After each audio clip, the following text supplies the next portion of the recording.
I'll come back. I'll come back. I'll come back. I'll come back. I'll come back. I'll come back. I'll come back.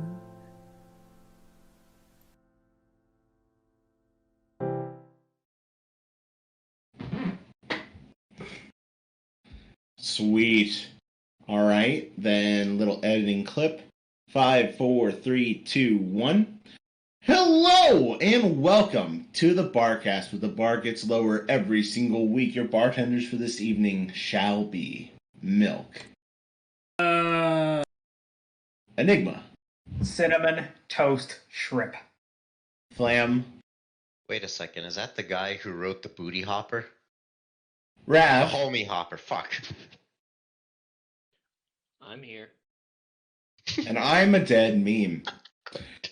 This week we have a very will you shut up, you ninnies? I'm doing the intro! You're sitting here laughing like a joke is being said, but I'm trying to introduce a well-beloved member of the community. God, that was mean. You guys requested, and we are very happy and proud to introduce to you all Holocron. Holo, it's great to have you on. It's great to be here as I back away slowly, making sure no one's sneaking up behind me. Just ignore the knife to your throat, and everything's going to be just fine. Trust me. As long as it's my throat, that's fine. That's only the top head. I got two. Okay, perfect. For those who are tuning in for the first time, let me read to you as fast as we can a little bit of what we do. We're a MLP podcast that interviews fandom celebrities and fandom community guests. We have interviewed people in the past such as John Delancey, Andrea Lemon, and many more from the show, including Bill Newton, as well as other community stars like Dusty Cat, and you can find all of our episodes on iTunes, Google Play, SoundCloud, and all the places you can digest your podcast-related material. Right now, we're streaming live on Twitch, which means that you have the ability to interact with us. There's going to be more about how you can help our charity efforts a little ways into the cast, but right now, the lovely Milk. Hi, Milk. You're making me do things. Yes, is going to be watching the chat and relaying our questions here so we can ensure that we ask them to Hollow. We also have the group out on FimFiction, where we are going to be pulling through questions for people who've been waiting all week. Gosh, am I forgetting anything, Enigma? Tell me I'm shit. You reminded yourself to tell your shit. That's part of the list. Okay. I think I'm also forgetting something about things we can't say. What are those, Enigma? No religion, no politics, no self-doxing. I think that about covers it. No fun allowed. That's pretty much our rules here. So, without further ado, Hollow, let's get you... Oh, the drinking word. Duh. This is a fun related zone. Today, whenever you hear the word fuck, take a nice, healthy, responsible drink. We don't want to put someone in the hospital again. But without further ado, let's actually introduce Hollow. Hollow, everyone who's listening probably doesn't exactly know who you are, so let's introduce you. Who are you, and what do you do in the fandom? Oh, I'm Holocron, and I am an amateur porn writer. Whoa. Lewd. Sexy.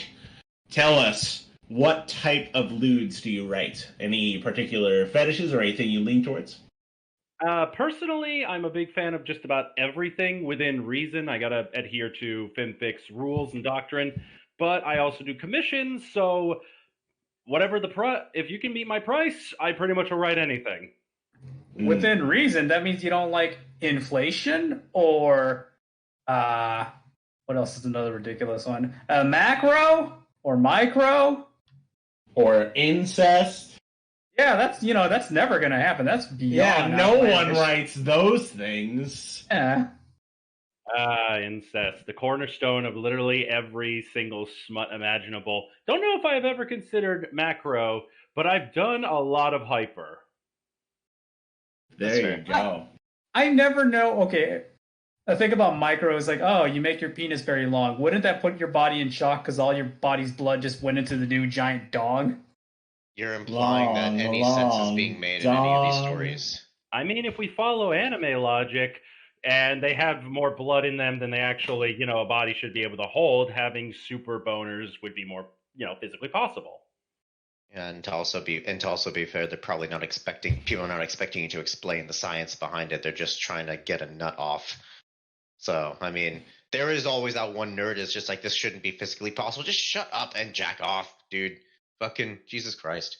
The real fear would be is if they don't have a prostate that's strong enough to actually get the cum totally out of their hyper penis. There needs to be a realistic smut fic in this regard, where it's just they actually become macro and hyper dong, and this like their prostate enlarges so much that it causes other problems with them. This is the worst idea. Also, if their penis became giant and so did their balls, wouldn't their semen be the size of tadpoles, like be able to be seen? Actually, I've actually read something about that one time, and the problem was that it was disproportional. The semen were macro, the rest of it wasn't. So you're just reading a doujin of some guy with tadpoles coming out of his dick. It's like that one tweet that said imagine every time you came, it was just one giant sperm that you had to fight. Speaking of coming, how did you, Hollow, manage to come into the MLP fandom? I did it. I segued. A combination of friends, luck, and questionable choices. I was just finishing I think it was like near the end of my second year in college, right after season 1. And a friend of mine's like, hey, you should watch this. I'm like, I don't know, it's MLP. And he's like, no, trust me, it's different. Everyone loses their minds, goes crazy, or just thinks they can sing their problems away every episode. And then I watched season 1, and by the end of it, I'm just like, well, shit. This was good. Then it just kind of went from there. I then started looking into the fandoms purely by accident. I actually ended up following the Dusk Shine Love Life series for a while. And then I thought, oh, maybe I should give it a try. So I ended up doing a shameless ride the tailcoats, unintentionally, mind you, of that fanfic. So I did a fanfic of a fanfic, posted it. The guy said it was okay because I was using his characters. And he was nice enough to advertise it on the site. And then it just kind of went from there. If I didn't get that advertisement, probably wouldn't have as many followers as I do now. But then I started writing porn, and then I started charging money. And shit just went all fucky from there. You got me excited for a second because I thought it was my Dust Shine series that inspired you. So that actually does bring up a good question that I would love to pose to the panel, so to speak. Dust Shine is a very interesting kind of caveat in the fandom that in the 4 or so years that we've done this cast, we haven't really talked about in depth. What is the appeal or allure of Dust Shine over just inserting a random like stallion into the mix? Like what makes Dust Shine a character that people like? The versatility, in my opinion. Mm-hmm. To I me, mean, elaborate. The versatility of it is, and it's just like any other type of writing in fan fictions, you can try to insert an original character and try to puzzle around how it works in that world. Are they important? Who do they focus with? Who are they going to fuck? It's a giant mix of things. But tweaking a main character and just changing their gender opens up the possibility of, how are now the 4 to 1 ratio, female to male ratio, going to behave around this character? What is his relationship with the other cast? What is his personality compared to the other? And if the thing is, this person doesn't have that much of a character difference, and the only difference is now they have a penis, then you can work with that. You can create. It's just easier to work with clay than trying to puzzle where this new Rube kind of fits in the universe. Sorry, Enigma, I cut you off a little bit. What were you gonna add to it? It's Twilight, but now she has a penis that shoots tadpoles. Okay. I just wonder if people are using Dust Shine as like another way to get around like creating a self-insert character. Like how, you obviously there's a lot of penchant interest in people using like Anonymous or human character number 1, 2, 3, 4. Like, I'm just wondering if Dust Shine is another part of this, or really this character is really taking an entire life and being of its own. But are you asking me, or are you just? No, I'm asking in general to everyone. To me, it's like what Hollow said. Like, how does this character, you change their gender, and how does the world or their own personality change around that? Like, now that they got male hormones and a male body, and eye. Yeah. But then it could work the other way around. What if you keep Twilight as a mare, but now you just swap the genders of everyone else? So now it turns into essentially a reverse harem anime. Suddenly, they all see her as dummy thick. I mean, dummy thick, sexy librarian. Let's be honest here.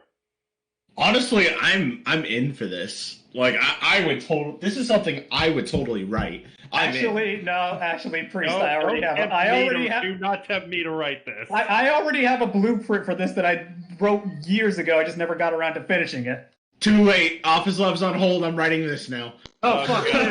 Fuck you. Knowing me, I'll probably just write a really crappy 1K about it and call it a day. Yeah, that sounds about like me too. And then she kissed all of them. The end.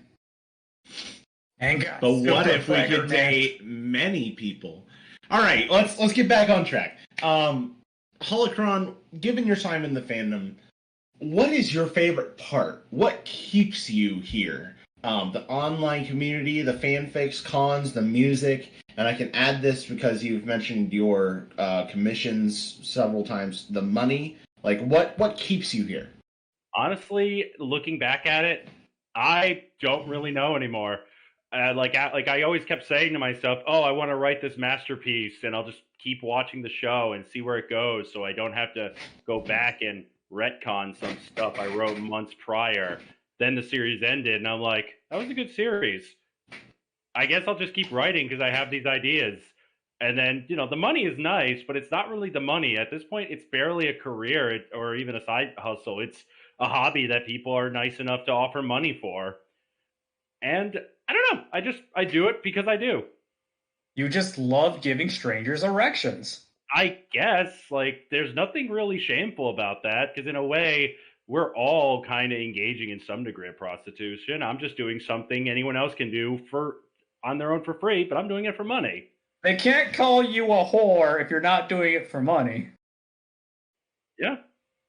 It's true.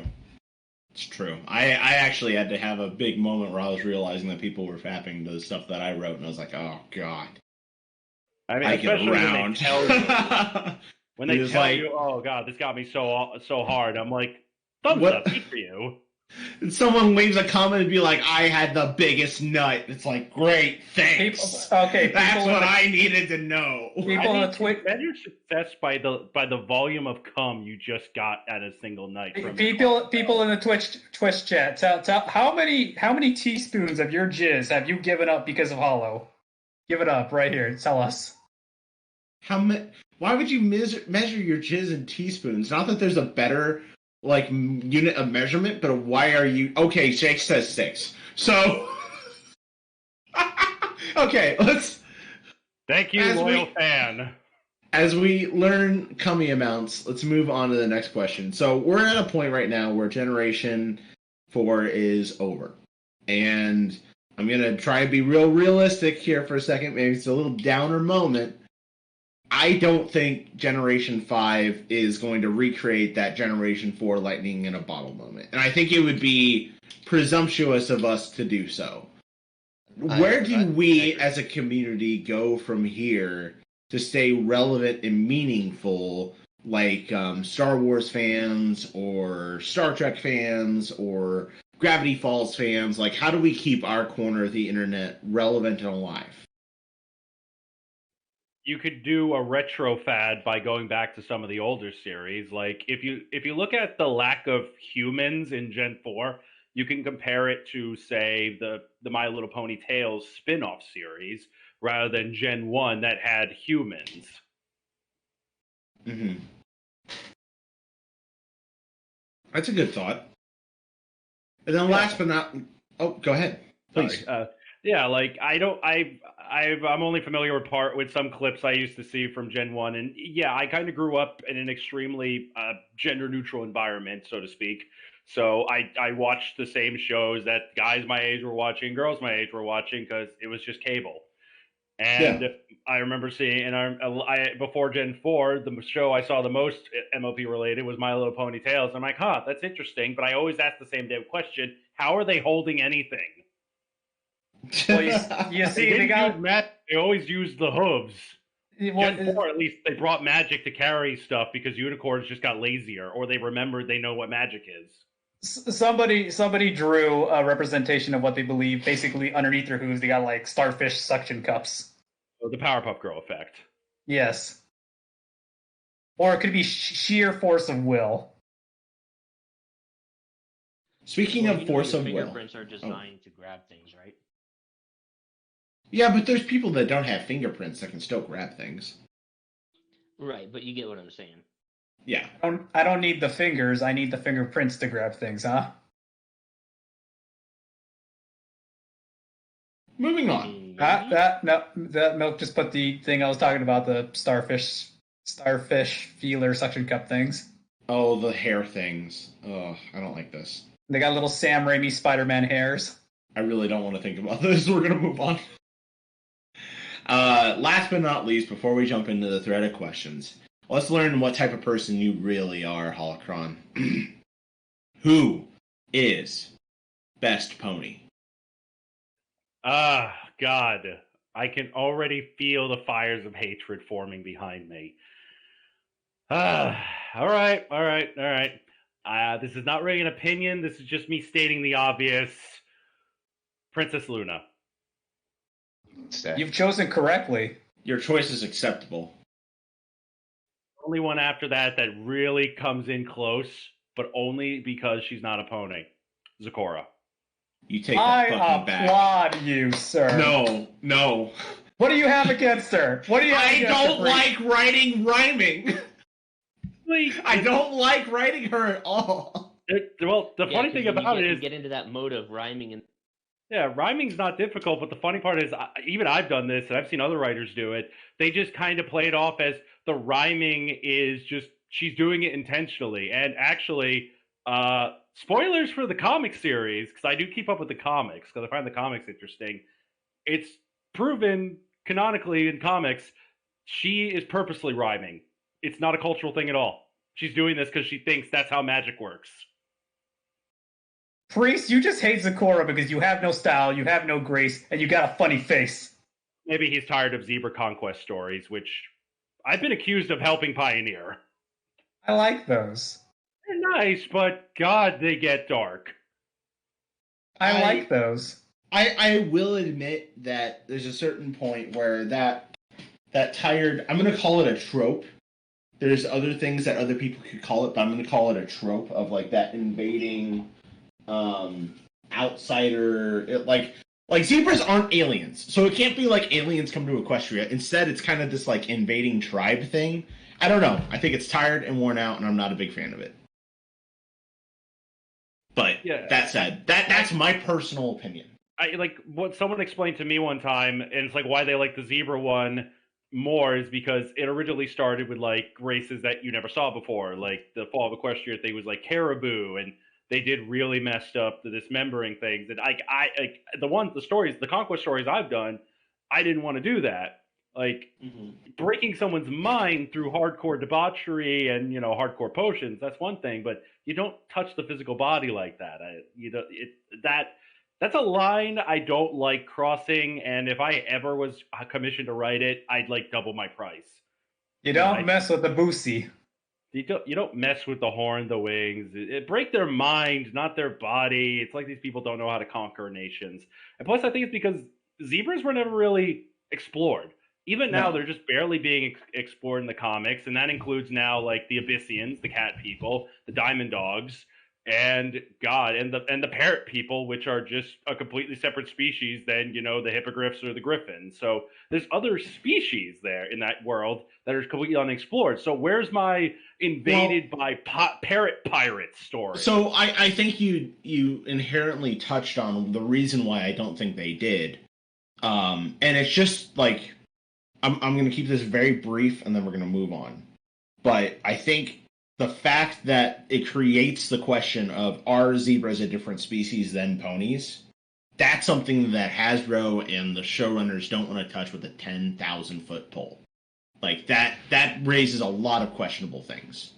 Yeah, that topic alone, yeah, I could understand a lot of its reasoning. Like they actually have touched on not just the MOP thing. That's actually in other medias. Like they have touched on that stuff like that, and I agree. It's like sometimes it's safer just to not take chances. Right. It's like at the end of the day, as serious as it gets, and the reason like the seriousness that we come to enjoy it, it is a kids show. So, but anyway. That said, we've got a bunch of questions for you in the thread. It's time to have fun. We're going to throw you to the wolves. We've got all sorts of questions out there. Starting with the other guy who got here first, and he says, hey. And hey back. Good answer. Now we're going to Muggany, who has number 1. I tell you a joke about hats, but it might go over your head. Yeah. Yeah. That got me. Number 2. Number 2, do you get it? Yeah. Number 3, do you get it?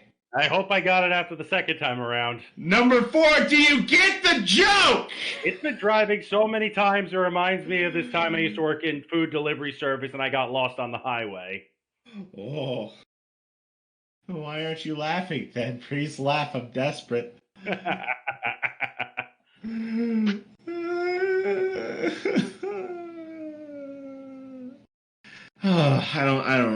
I just read the questions, man.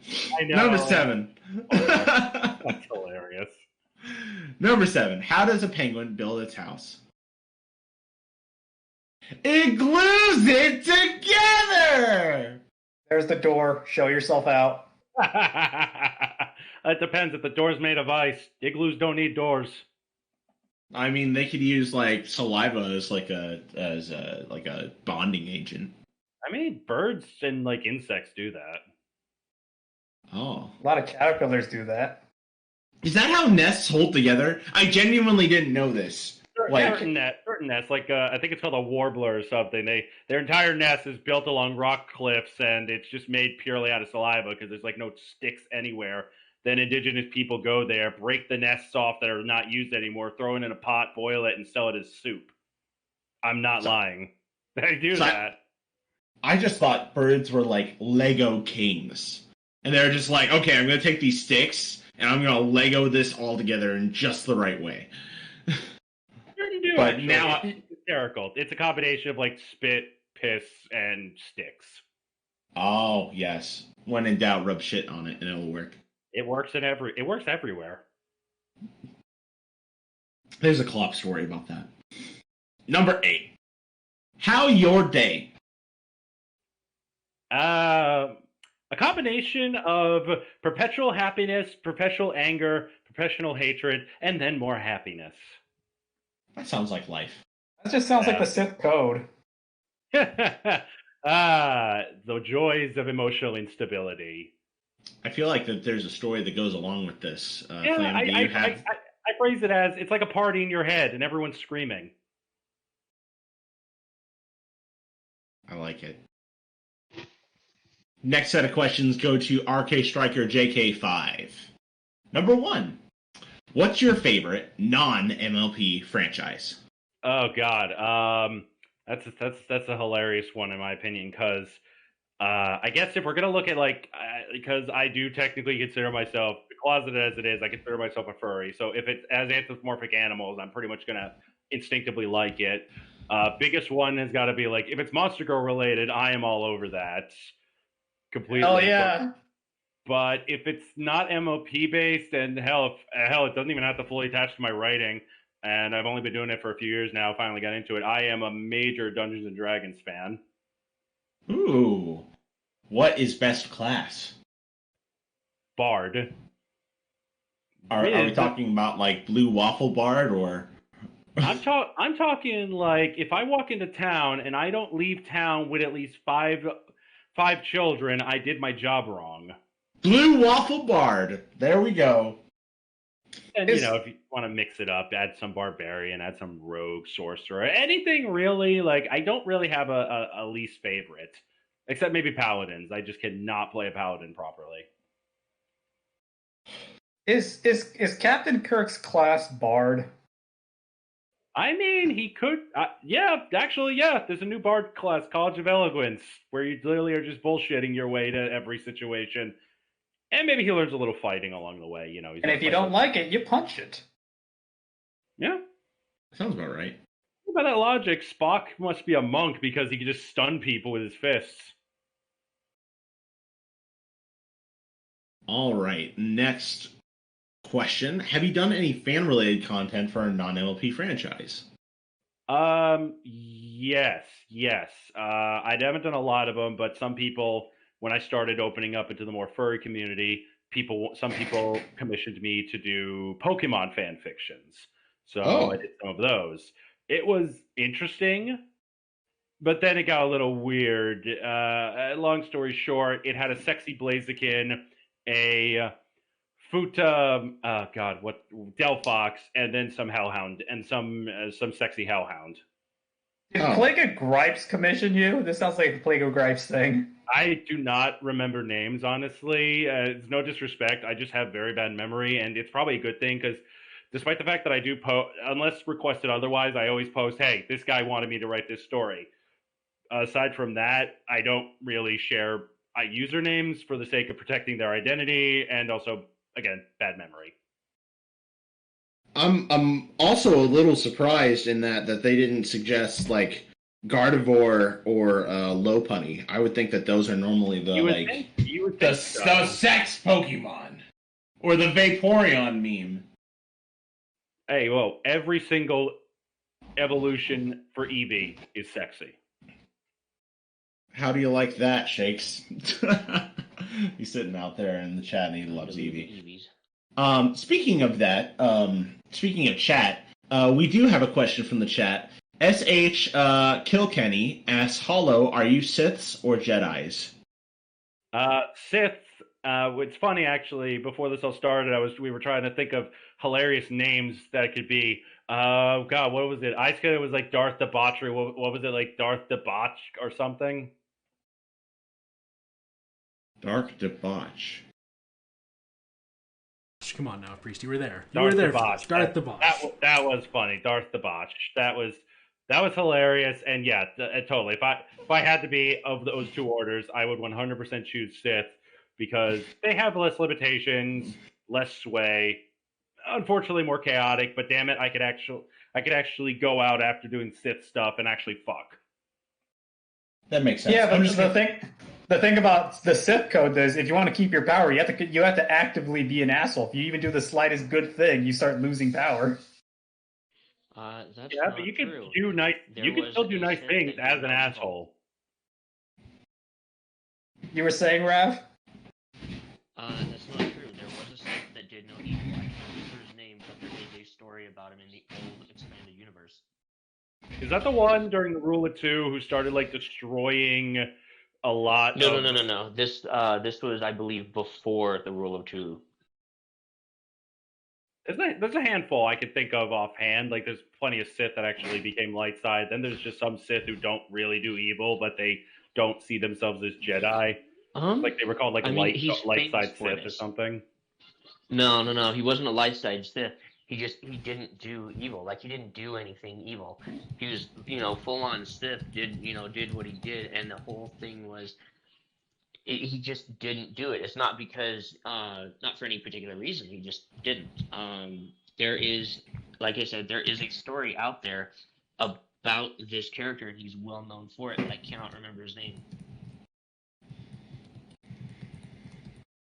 Darth Keanu Reeves. That would make sense. Yes. Now then, next question tied in with Star Wars: X-wing, TIE fighter, or E-wing? I'm gonna have to say TIE Fighter because like the X-wing was a pretty nice design, but I wasn't really a big fan of it. The E-wing, I only ever saw pictures. I don't know anything about it to make a fair enough assessment. So if there are really good E-wing fans out there, it's probably a good ship. I just can't really think of it. TIE Fighter, I like the versatility of it, the basic shape, and yeah, that's pretty much it. The only thing I'd love to see is actually shielding on it, but YOLO, I guess. How do you feel about the Q-wing? If I could just somehow sigh and facepalm at the same time. Just stare in the distance and let this awkward silence pass. Up next, we got another renowned co-op author with some questions. Steel Quill has joined the chat. Number one, you have a long series of stories done in a strict 1,000 word format as a part of a stated 1K challenge. What is this challenge, and is it self-imposed? The challenge is basically, can you write a story with a beginning, middle, and end that could give a decent enough presentation within the absolute minimum that FimFiction will allow. FimFiction will not let you post a story unless it has at least 1,000 words. So I thought to myself, what better way to get into some good practice with writing story ideas, test the waters, by just writing 1,000 words. It is a self-imposed challenge to myself. And I started doing it as a mix of challenging myself. After a while, I was like, well, I like this idea, but I don't have really the time to invest myself into doing bigger and bigger stories. So I just did a 1K. If it does well, it does well. If it doesn't, it doesn't. I've been blessed that a couple of them actually were featured. Some of them actually gave way to hilarious sequels. One of my best 1K series is the What Happened series, where basically it's just Spike realizing he shouldn't trust people getting him his drink. That sounds okay. That sounds like something that Pencil, who isn't able to join us today, except it wouldn't have sexy results, would it? It was funny. Yeah, it's a nice 4-part series. What happened? Seriously, what happened? What the fuck? What happened? No, for fuck's sake, what happened? And then I just have to accept what happened. Oh God. Oh. Silver Lining, Spike gets to pretty much do the main 6 and the princesses, and knock them all up. People like that. Yeah, people tend to like when when the ponies have sex. I think it even sells, but I wouldn't know. Sex just sells. Like, there's just a weird primal part of our little monkey brains that says, unga, I like shoving dick in things. Neural activity detected. Neural activity detected. Yeah, sex just sells everything. Number 2, you've written many characters over many stories. Have any of those characters stood out as especially fun or unique to you to write? I would have to say one of my pride and joys, and I haven't done a lot of her, is this mare character I created called Horizon Glyph. She's essentially my default, hey, how to make a fun-loving, slutty pony. Oh, there we go, let's have Horizon do it. Her entire existence is to explore every conceivable fetish, because I designed her that way. And I actually God, I can't even say it as a promise. I've been planning so long to try and build her up as a bigger, more full character with added features, make it more of a, one-stop shopping, which actually goes back into what one of the 1Ks were, which became a slogan of mine, ejaculation or orgasm or even erection in the first 1,000 words of your commission or it's free. Never actually followed through with that because because I can't verify if they're lying to me unless I want to start asking my fans to send me erections. Please don't do that.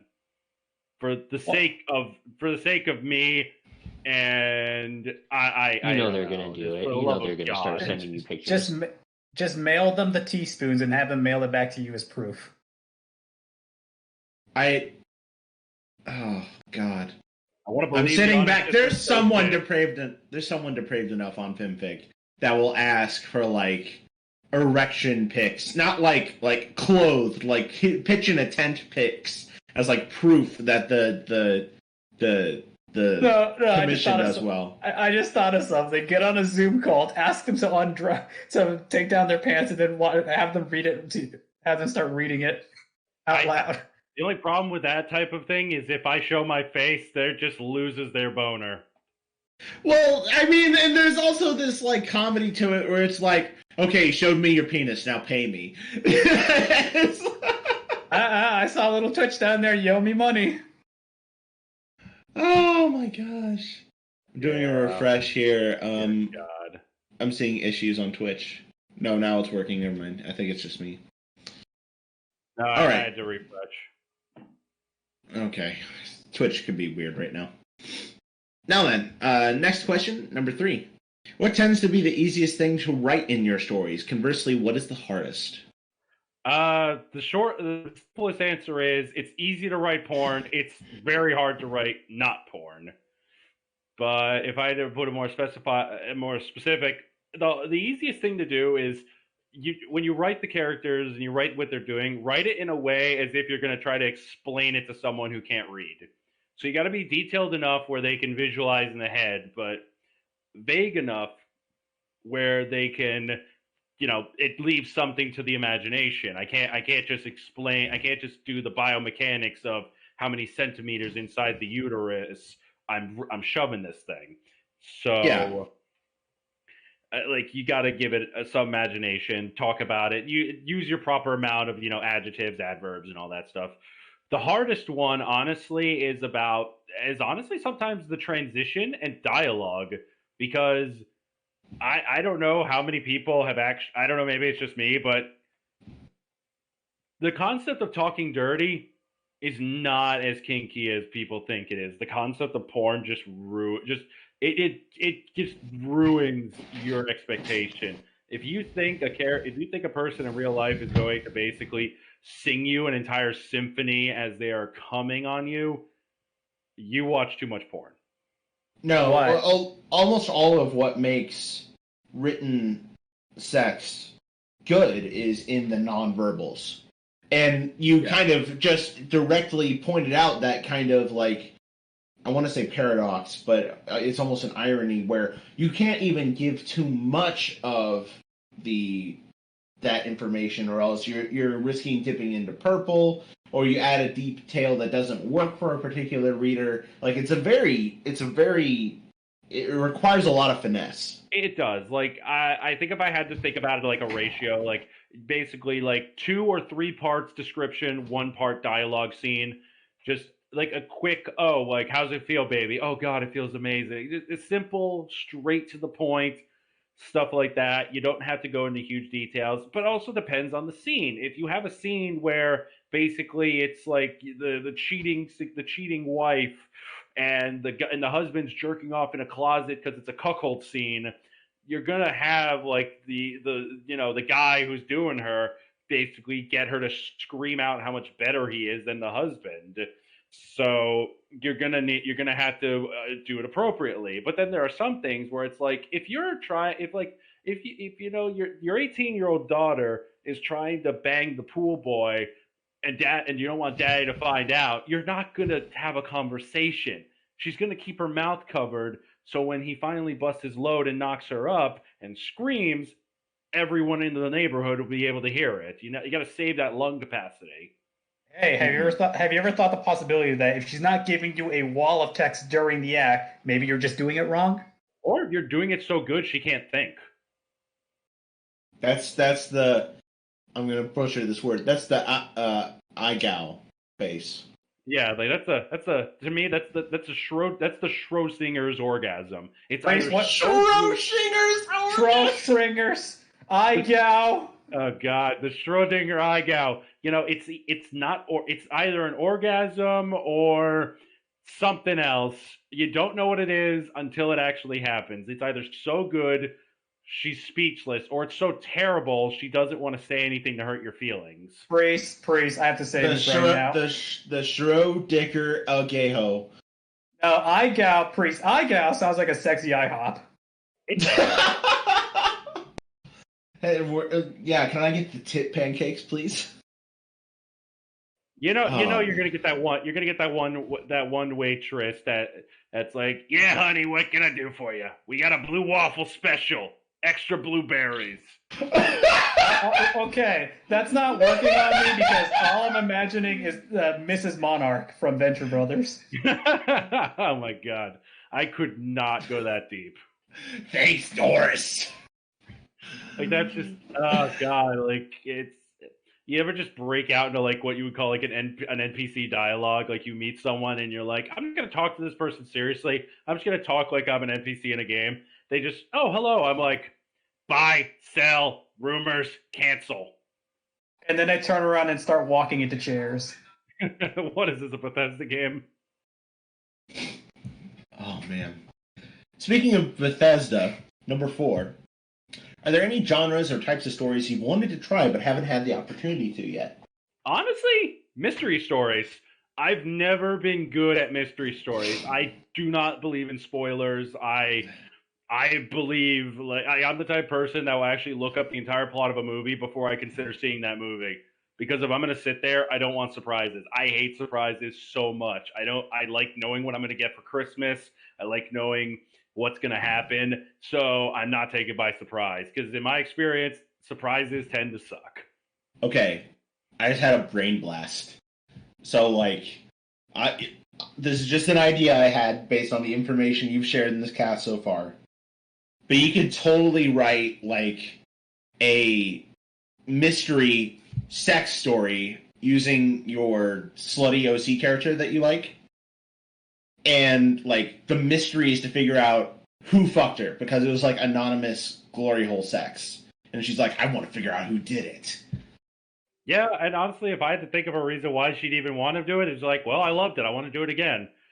Which is funny, because I was planning a lot of glory hole scenes. That reminds me of, like, the MOP episode where, like, you know, they're all bringing, like, the treats on the train, and then, like, someone ate some, like, Donut Joe's treats or whatever. So it's like, you know what? Instead of treats, just make it sex.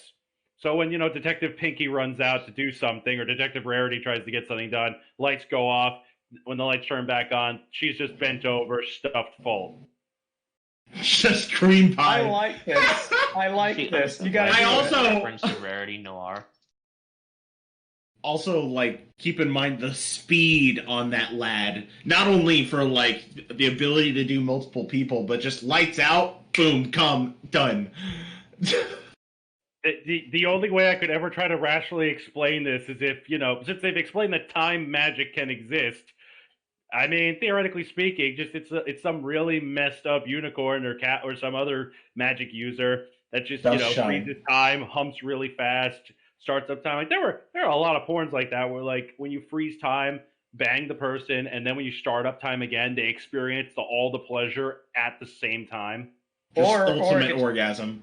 Or you could just have it done in a comedic way where time doesn't really matter. It's like, the lights turned back on like 2 hours ago. I'm still busy in here. No. Unless you're like that, oh god, like what was it? It was like there was a French griffin. Oh, like Gustave. I think it was like it was either Gustave or Jacques or something. Or Pierre or something like that. That was Gustave. They all griffins start with G. All of them. Really? Yes. Yeah, actually, they do. Oh crap! You're right. Yeah, I mean, hell, think about it. Even Grandpa Gruff is Grandpa Gruff. Yeah. Gabby, Greta, Gilda, Gallus.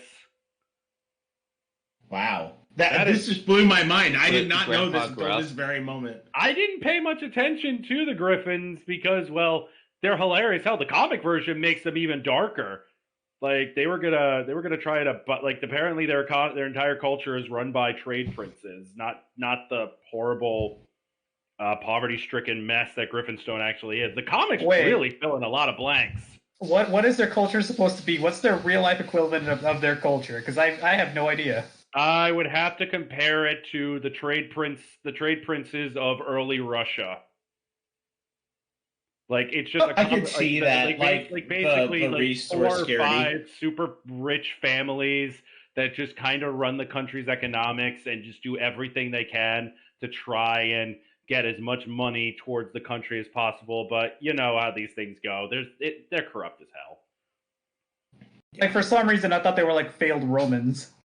No, I mean, we're skirting a line here, but at the same time, like I'm kind of sitting here, like, what are places that had like deep famines, and that's probably what I would compare it to, and like the Russia comparison was pretty close. I don't know how close I'm treading a line here, but yeah, well, actually, no. In poverty-stricken areas, a lot of fans argue like, "Oh, they're super greedy. They really love their bits." It's like, dude, have you seen their treats?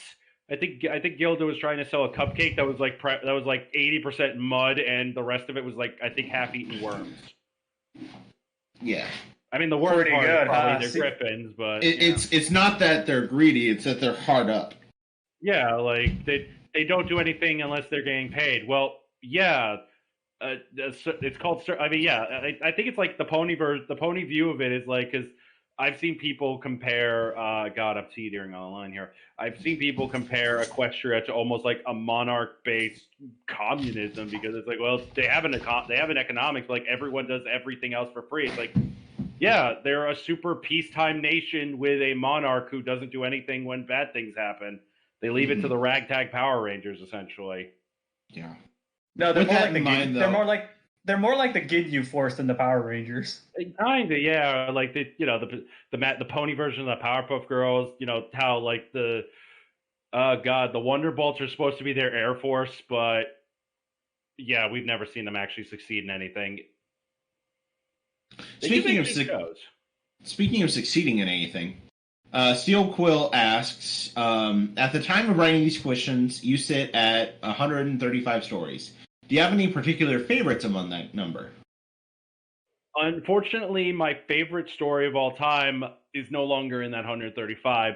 It was taken down many years ago. It was going back to when I first started because I created a series called Dusk and Rune. It was my fanfic of a fanfic where I took my own OC and had him interact with Duskshine in that universe that the guy who wrote the Duskshine Love Life story interacted with. But then after a while, I thought, I'm riding on his coattails, and if I want to try to make a name for myself or at least be seen as respectable, I can't just ride on someone else's success. 2, writing a fanfic is one thing if you want to stick to like strict rules of that universe. Like I hated the concept of like creating a character everyone would love. Like nothing would have made me happier than to hook up my character with like Luna, but I needed a way to make it make sense. I can't just say, oh, Luna's just in love with him. Well, why? Where's the emotional development? Where's this and that? So I took it after trying to push it in its own direction. I just realized it wasn't going to work out. So I took the story down, and I've just kept it in basically production limbo for years. And I want to get it going. And now that the series is over, I could actually start creating it. It's my God, what is the word? Magnus opus. It's basically that is the masterpiece. That is my. After it's done, I might as well just do commissions because I can't think I'd be able to write anything, in my opinion, better than an entire series where I basically built the entire MLP universe from scratch. I think that's a thought that a lot of writers have. I would say I would encourage you though, like at the same time though, like the way creatives work. The minute you get your one big project done, you're going to get some idea for a new big project you'll want to do. And it will never end. Oh yeah, that's typically how it works. I've had so many back burner projects that end up just not making it past many stages. Like that's actually how a few of my 1Ks end up. They were going to be bigger projects, but then it's like I can't do it. I don't have the ability to. The mojo's gone, but I still want the story out there, so I'll just make it a 1K. If it works, it works. Like I've accepted that when I write a 1K story, it will either be so amazing, it's maybe get featured, or at least people are going to love it, or it's going to be so terrible that some of the comments are going to be, "Why did you even bother writing this?" I cannot tell you how many times I've seen the "give up writing, you suck" comment on a few of my 1Ks. This was bad. Uninstall fanfiction. Yeah. Oh God, I've been accused of a lot of things, but ugh. So, moving on. Well, like I'm realizing we've been chatting so much. We still have so many questions. Holy crap! Let's try to get through a handful of these before we cross over the midway.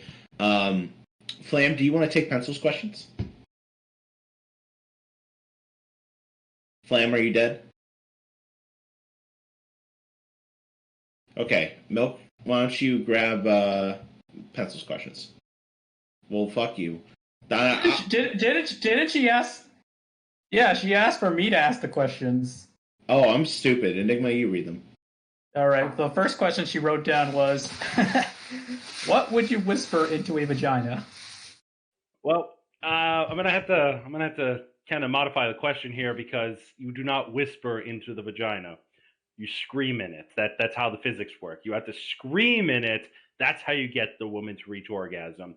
If you're not screaming, come inside of that hole, it's not going to vibrate enough for you to shove the rest of you in there. That's how female anatomy works, right? I just like that scene from Johnny Bravo where he's in the canyon, he yells, "I'm an idiot," and the canyon yells back, "You're an idiot." Just imagine that with a vagina. Yeah. What do I do with you? Figure it out.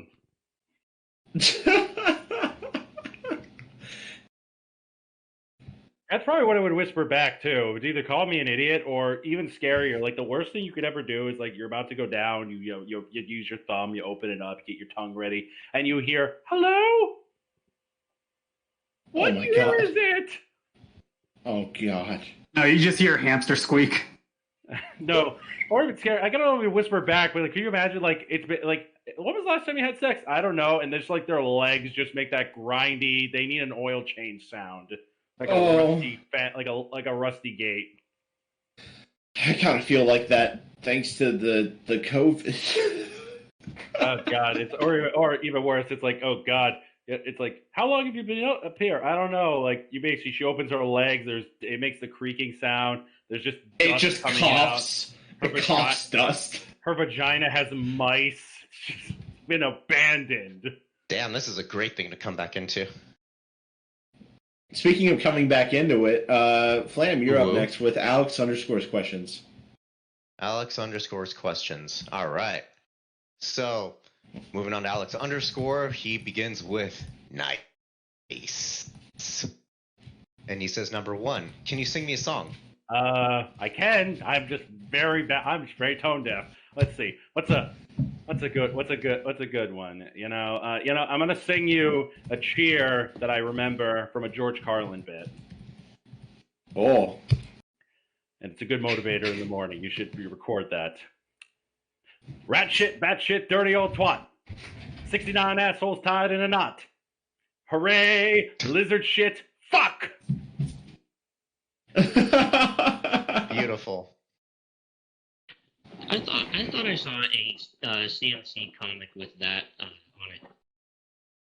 God, if there's an artist watching this, I would love to see someone draw that scene. It's just like a cheerleader squad just singing that. It was the CMC. There is a comic out there where they say that. That is funny. That is actually funny. Yes. And you know what else is funny is number 2 with a traditional kill, fuck, marry, fish, birds, and bugs. Okay, that's definitely going to be a tough one. I'll have to kill the birds because I really love me some fried chicken. I'm going to have to. Which birds? Hippogriffs or griffins? No, don't spoil it for him. No. My answer still does the same. I want to marry the bugs because bugs are very industrial, and then I guess fuck the fish because the entire ocean is filled with kinky shit. So if I had to compare that to MLP, I'm fucking sea ponies, I'm killing griffins, and I'm marrying changelings. Shooby-doo. You like the fish vagina, don't you? I mean, if the eggs can come out of it, so either A, I'm jerking off in a pool of eggs underwater, so I got to get a good snorkel, or I could just spread that open and use it. Or even better, the mouth exists. Well, their mouths go from bird beaks to...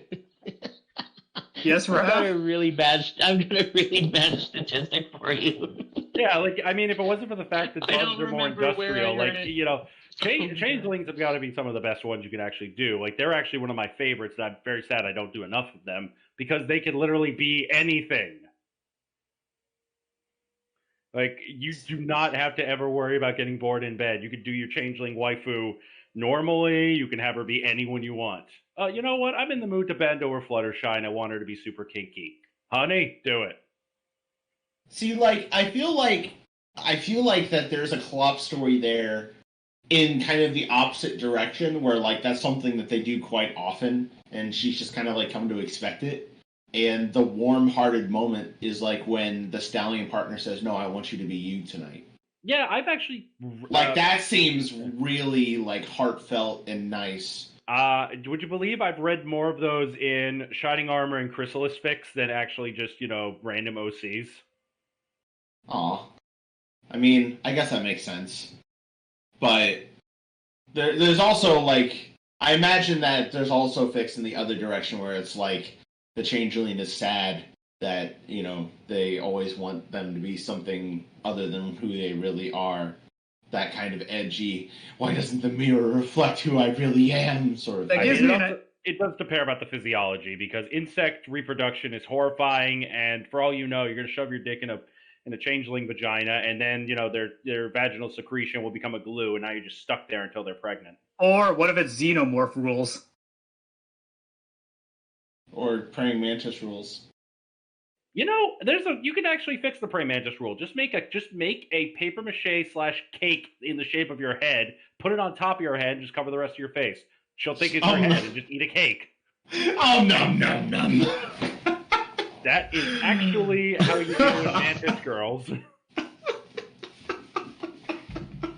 Brilliant. Next. Alrighty. With that excellent answer, we move on to number 3, where Alex asks, "What is a good use for a surplus of lemons?" Let's see. Either A, I could do Cave Johnson and try to burn someone's house down with lemons, or I can make some really good lemonade. And if I want to, you know, ferment that shit, I can make some Mike's Hard lemonade. Sounds honestly great to me. Yeah. You Yeah, squeeze that lemon juice into the bug vagina. I mean, if you're gonna go down on it too, God, there's so much versatility you can do with changeling anatomy. Ladies, what if he's going down on you and then he stops and he comes back with lemon and spices? Doesn't that basically spell a UTI? he's got like he's got tahim and everything. That's like someone asking me, "Hey, would you eat some bread made from a yeast infection?" I just went, "Excuse me, I need to go vomit." Yeah, well, that brings another meaning to sourdough, I guess. Fermenting our own alcohol in there. God, that thing must be, you know, freezer storage, airtight. Jesus Christ. All right. Number 4. What is the worst thing you've ever had in your mouth? Oh God. When I was younger, I used to do bets to basically eat or lick shit for money. So this is going to be a tough one. I used to do a lot of things for money because I don't value money, but I understand its significance. So I just did dumb shit for money. God, I'd have to say, when I was in grade school, I ate a bee. I don't remember if it was a live bee, but I know I ate a bee. And then just that followed me all the way through high school. Did you have did it sting you? I do not remember. I don't believe it did, so I'm pretty sure it was dead. Did it taste like Honey Nut Cheerios? I just kind of swallowed it whole, so no idea. So you were just known as the guy who ate the bee for like 5 grades. Oh God, yeah. You know, if that thing stung you in your throat on the way down, you basically die. That's exactly what I was thinking the whole time. Yes and no, depending on how allergic you are to the venom. Oh, well, maybe your penchant for disproportionate luck saved you there. Allergic or no, if it stung you in the throat, the swelling Would it, like, asphyxiate you? It depends on the amount of it, but yeah, it would swell slightly. I've been stung by a bee, but it's never really gotten to a swell where I'm like, huh, that's one hell of a swell. That's One fair. hell of a swell. Damn. Damn my disproportional luck. Exactly. And finally, he asks, if you could smell like anything at all, what would you choose to smell like? I don't know if it has a smell, but have you ever just had a really good day and it's just like you could just smell the joy in the air? I have actually. I want to smell like that. I want to smell like happiness and success where you go, ah, what a morning. I'd rather, I want to smell like a happy sunshine. I know what I would like to smell like. A human being? A human bean. No. You know when you're walking through the mall and you're passing by the cinnamon place? What's it called again? That bakery in the. Yeah, this is the bakery or the cinnamon stalls. Yeah. Yeah, I would like to smell like their cinnamon buns. I mean, if you smell like them at their best, you can never smell it like them at their worst. I mean, all you gotta do is eat a whole truckload of them, and yeah, you'll smell like. That happens, yes. But could you ever actually enjoy a cinnamon anymore? Or would everything you eat just have that instinctive taste of cinnamon because you could smell it? It sounds like the Midas touch, but with cinnamon buns. I would totally have the cinnamon touch. I'm in. I don't know, Midas? because then Did you just call it Midas? Yeah, King Midas. It was the Midas touch. I heard you say Midas with a T on the end. The minus touch. Everything you touch gets negatived. No. All of you are wrong. All of you are wrong. Well, what is it, Mr. Academia? Midas, Midas. He turns everything into gold. That's the reference. It's also a car shop. I know. That's what I was saying as well. I know you know. He also was a judge in hell in Dante's Inferno. That's true. Wasn't he a boss? In the game, yeah. Yeah, he was. Game, in the story.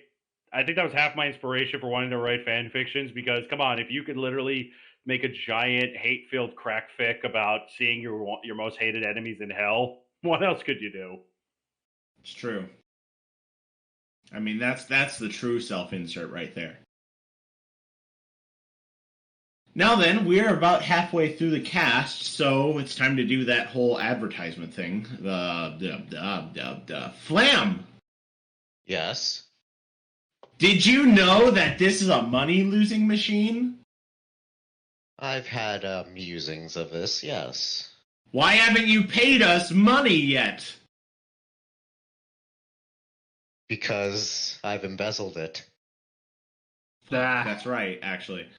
But no, for those who are listening, we actually do this as a way to help promote horse rescue charity. We have a sponsored horse rescue out in mid-California called Red Weeks Horse Sanctuary, where 2 years ago we were able to donate over $1,000, and last year we were able to donate another significant portion. We sponsor a horse by the name of Little Bit. You guys voted for him after our previous horse passed away, but we're all the money that you guys donate to us through Patreon or bits on Twitch go 100% there. We take no money, we take no proceeds, no profit from what we do. So every time that we get suggested to go to a convention, all of the proceeds from that go to help horse rescue. That helps Little Bit get things like his teethers cleaned, or hoofsy trims, or doctor's appointments, and, keep things alive. That's the good we bring in this world, surprisingly. It's because sure as heck isn't love and smiles. So, if you would like to donate to our Patreon, we have several wonderful, great tiers, including a tier that lets you take a look behind the counter, and tiers that let you join us on our monthly game nights. Soon we're going to have a game night about Minecraft. That's a relevant game, right? People like Minecraft. Do you have tiers for sale too? We had the beat up Enigma tier, but then people actually wanted to beat up Enigma, so that wasn't funny anymore. But I'm traumatized. It's true. So, help us buy blackjack and hookers for horses. Donate to our Patreon. End ad. Perfect. Even the dog's happy. Now, back on the other side of the ad break. Oh, everyone's back. You can stop hitting forward on your phone device. Next set of questions are from Ravage. Rav, do you want to ask your own questions? I kind of can't. I'm watching my nephew at the moment. All right, then I'm going to do them. Number 1, have you seen Everyday Monster Girls and Monster Girl Doctrine? First of all, well, I'm actually glad I could actually talk to the person that actually asked these questions. That's amazing. One, seen both, love them. Also, I've seen Interspecies Reviewer. That was a good series. That actually helped me. That helped me really push the how do I fuck this Monster Girl idea. It was yeah, Monster Girls, love them. I could talk about them all day, but we don't have the time. Same. Speaking of having the time, go ahead. Hollow, how do you feel about Ember? If we're talking about like Ember the Dragon, Yes. I find her to be an adorable tsundere, and definitely something that should be written more about. Yes, I agree. Yes. Hey, Enigma, before you go writing that, third roommate win. Moving on! Hey, it's not office love for a change. I'm in on this. What's your favorite Monster Girl type and why? Slimes. Slimes are my favorite for arguably the same reason I really like changelings sexually. They could be anything. They are versatile. They clean themselves. They are basically perfect in just about every way. Even if they are still essentially like on fucking very warm gelatin. It all depends on the types. They are perfect. I was about to ask, do you prefer them cold, room temperature, or warm? Depends on the time of year. If it's winter, I am shoving my dick in some very warm slime pussy. If it's really hot out, I want an ice pack on my dick. I understand. And if it's fall, do they smell like pumpkin spice? Yeah, I'll just keep having pumpkin spice until they taste like one. You too can buy accessories for your slime girl. See, I'll agree with you on what I like them for, but I'm going to say my favorite are the Arachne. Oh, they are actually very good. Here's the problem. I love slimes the most, but I also love any type of monster girl. Like, if I lived in that universe and they gave me a pamphlet going, hey, pick your favorite monster girl, I'd be like, are you going to pay for a renovation on my house? Yeah. Take anything. I don't care if it sucks my blood. You just hand back the entire pamphlet. It says one giant yes overlapping all of it. Just pull a Zap Brannigan. I want everything on the menu. That face when the future girl you date will never be your ideal monster waifu. Actually, the hilarious reason why I like the monster girl genre, the same logic why I prefer hentai over actual porn. It's supposed to be fake. It's supposed to be unobtainable. It's hentai. I know it's a fantasy, so I don't feel guilty jerking to it. And then comes the day where you meet a girl who actually has hentai portions, and you're like, oh, good lord.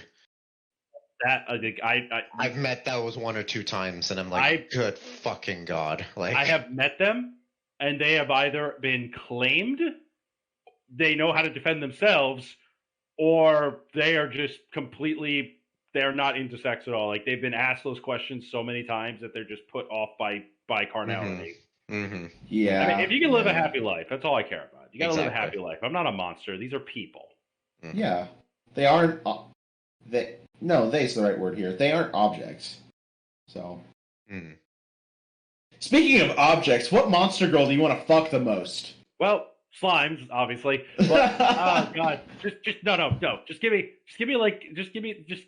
a spin and fuck. It's like a speak and say, but whatever it lands on, it just appears in front of me, and I have 1 hour with it. The snake girl goes, yeah.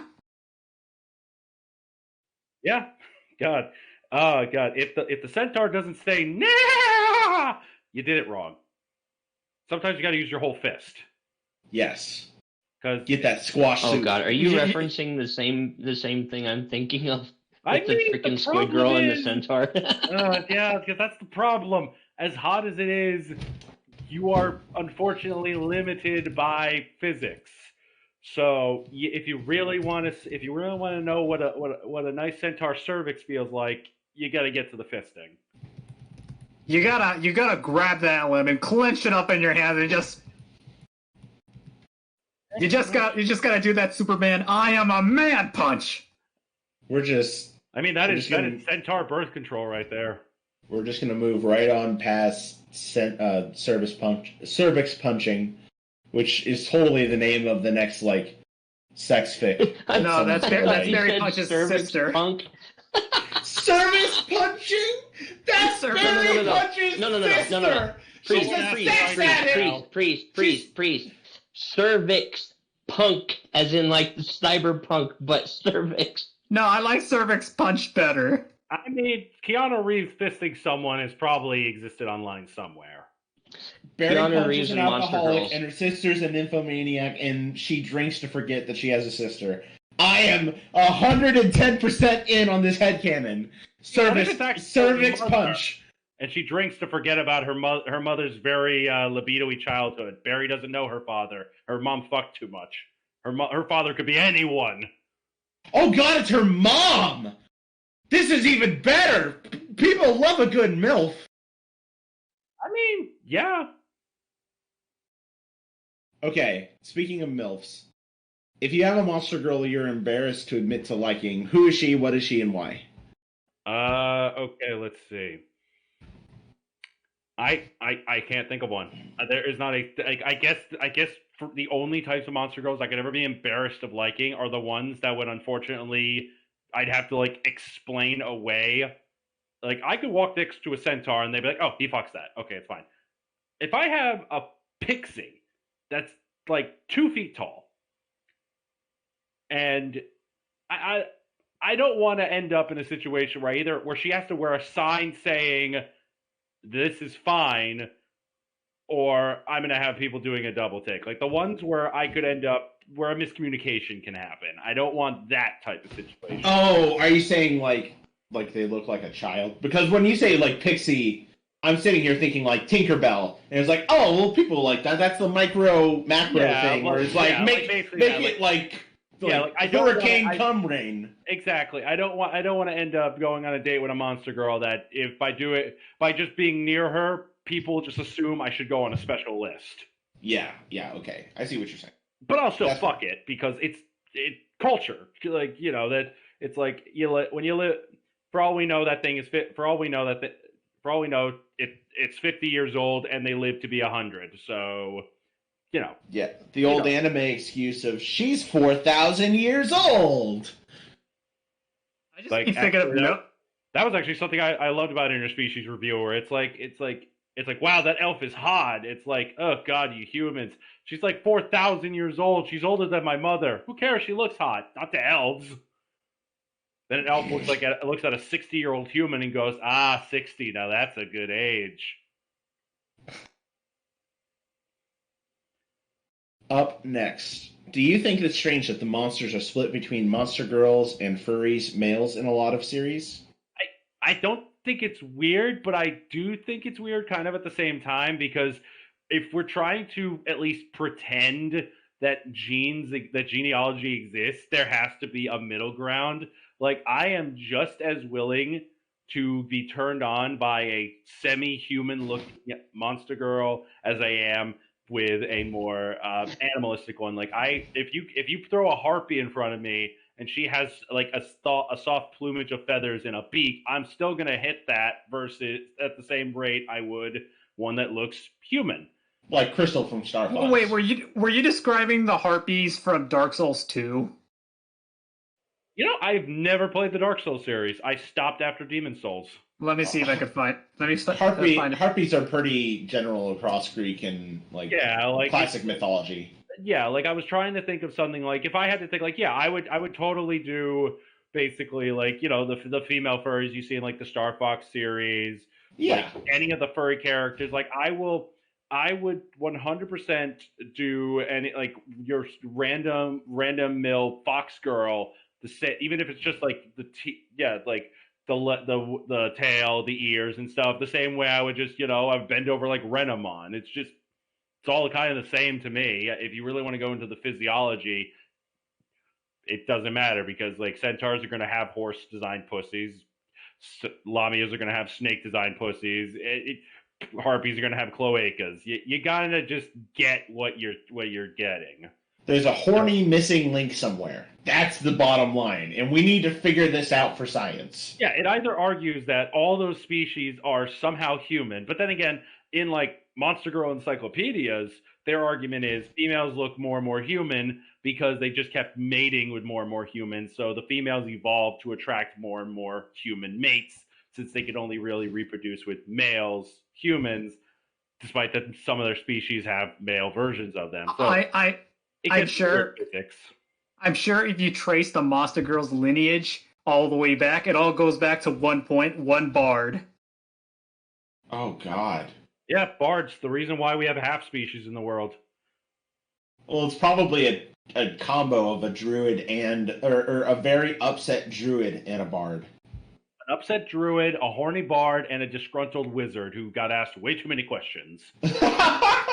And a very uncomfortable DM. Oh, God, that poor golem.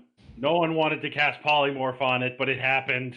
I just imagine that scene where the first Monster Girl is born, and it's like that Family Guy skit with the Ark, where it's like, what the fuck is this? Going overboard. Then it evolved, but then jokes on them.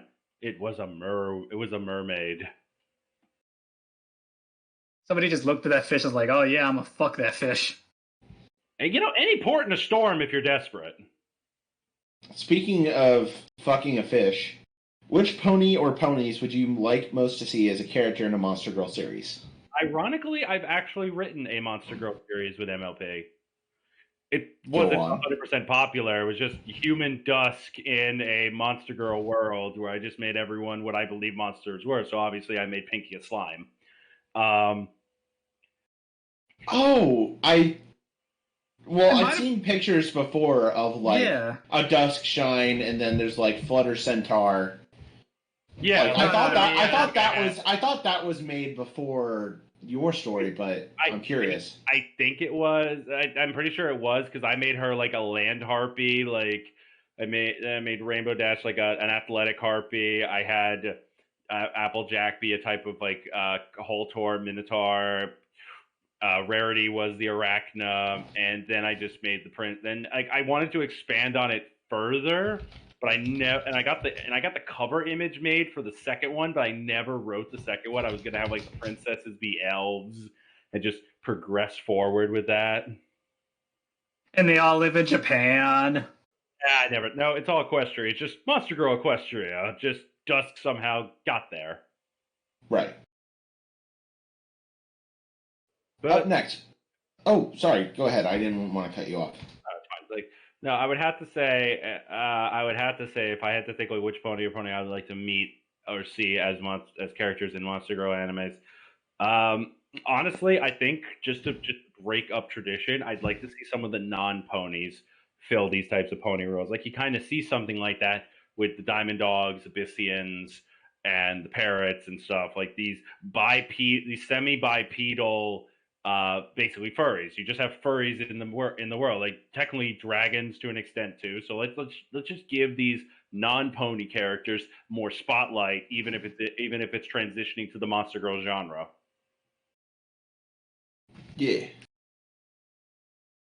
All right, then up next, we kind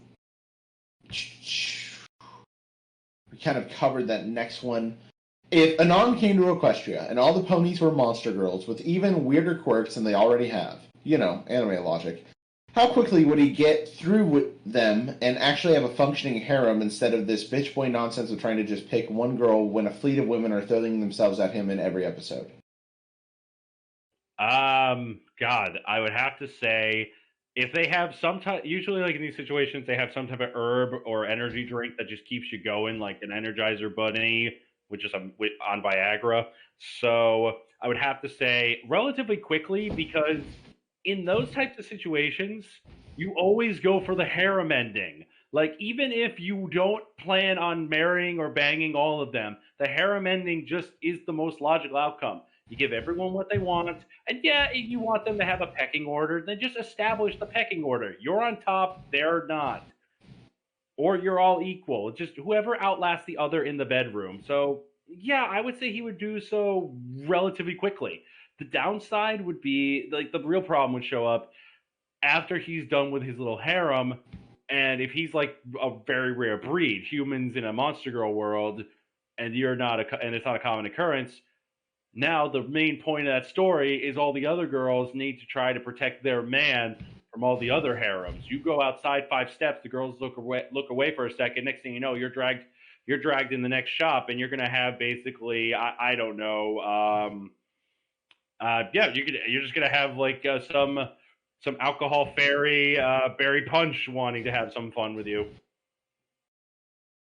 You know, speaking of like some sort of herb or energy drink needed, like why not arachne venom, where the arachne venom is an aphrodisiac and a Viagra? Yeah, like that actually is a very common thing. Hell, I've seen Yeah, but you can't. stories where like their venom functions as a very strong aphrodisiac. I actually wrote a story. I did a commission actually about that recently. You retroactively stole my idea, sir. Don't blame me. Blame the client who came up with it and paid me.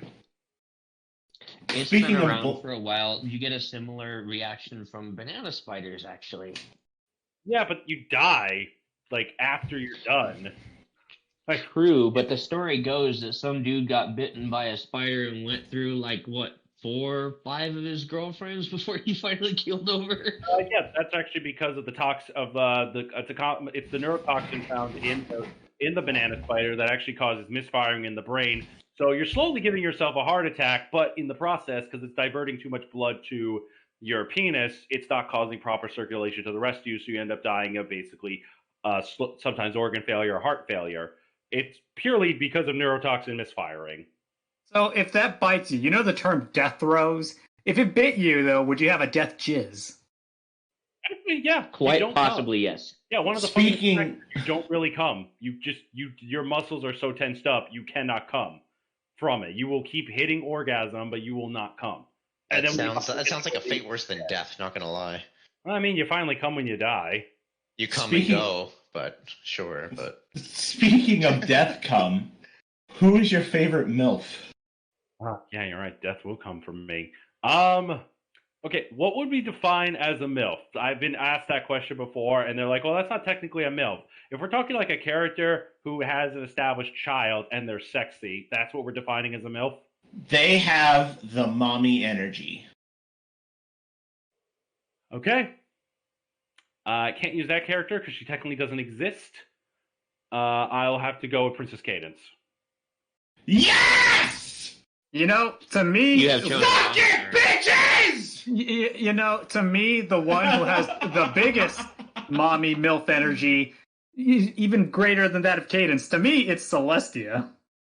Yes, she's but pretty good. She has no children. There's another popular one you see everywhere is Button Creamheart. Mother. Creamheart.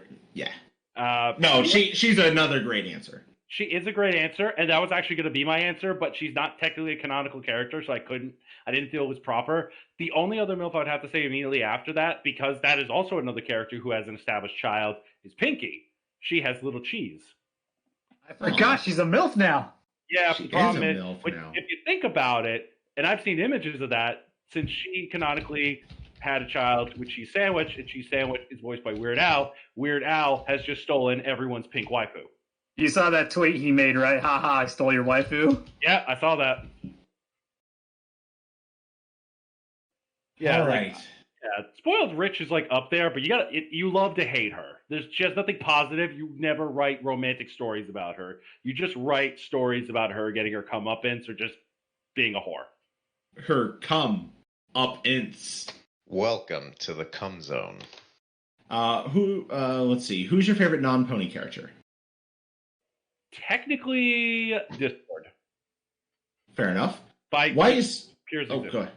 By its purest existence. Like, there's others, but I guess Discord's the one off the top of my head I like the most.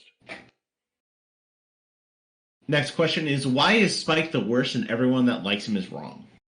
God, that's a tough one because I like Spike. I just feel like he's not used properly. Like, he had a lot of good potential, and he could have. That's why I hated how in the finale, in the epilogue, he wasn't like the Dragon Lord. He got the damn scepter first. I don't care if he passed it to Ember. Even in my own headcanon, that's just a temporary thing. She's just the Dragon Lord she's just keeping the seat warm when the true Dragon Lord shows up and starts his dragon harem. That's my future for Spike. And then Ember will sit typing. And then Ember will sit in the true seat, which is Spike's lap. Exactly, and then of course you got to have Smolder there because you got to have someone to keep everything clean in between. And then you got to have Ocellus there because she comes free with Smolder. Yeah, she does. Like that. I don't care what anyone says. Those two are a couple, and I will fight the entire internet if I must. Yeah. Did you say Ocellus, or are you talking about what's her name? The changeling from the Student 6, Ocellus. Yeah, why Ocellus? Why not Smolder or whatever the fuck her name is? No, they come together. Those two are a package deal. They come together. Like they're like yeah, they're just a weird couple. Like I don't know. It's like we all kind of saw Sandbar and Yona. That was awesome. We kind of can see Gallus and Silverstream. That we kind of expect that, but that's more of they're super chill with each other. Sandbar clearly shows that he cares for Yona. Hell, I wrote a 1K about them banging, called Best Smash Ever. Yes. I think I vaguely remember reading this actually. I think that was one of my few 1Ks that actually did get featured. Yeah, I think I saw that one in the box. And Spike would get along well with Ocellus because Ocellus gives off Twilight vibes, which would give him a slight incestuous vibe.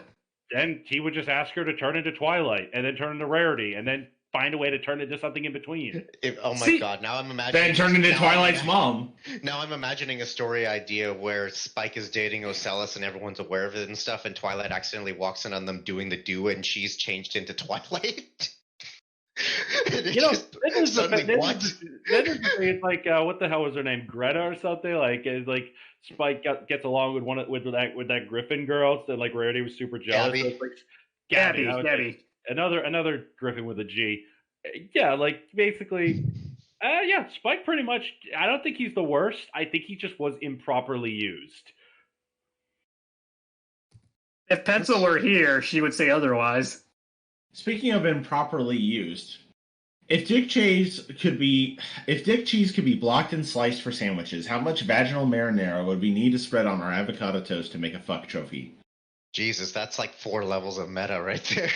I would have to say it depends on the amount of proteins in the dick cheese, plus whether or not you want to properly utilize the animal byproduct of rennet. It also goes into what we're trying to make here. Is this becoming a vinegary feta cheese? Are we going to actually mix some of the fluid in it because of the vinegar, the ammonia and vinegar content, so we can basically make that? Are we going to harden it out in the sun like the Mongolians do to make buaslag, which I actually wanted to make a fic about that, where like the yaks basically just come in these things or make these dick cheese things that they harden into biscuits called essentially buaslag, and then you just see Pinky eating them completely unaware of what they actually are.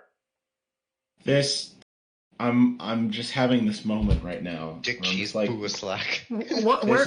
This is just our fucking life. I watched an entire documentary on the history of cheese because I was really bored. So who has really well?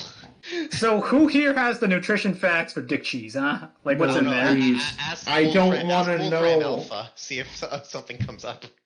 It's a few bits of protein, but primarily mostly waste product and some bits of DNA. So ideally speaking, you are essentially eating the closest thing you can ever get to cannibalism because it's still made of the basic genomes that create the human body. So okay. Yeah. Hold on. I have the dumbest fucking idea. Actually, mix it with vaginal. You are making a legit fuck sandwich. Hold on. I have the dumbest fucking idea. Hey, what Google, kind of food coloring is in how there? many calories are in dick cheese? My apologies. I don't understand. Thanks. Yeah, neither do we Google now, neither do we. Pencil would know.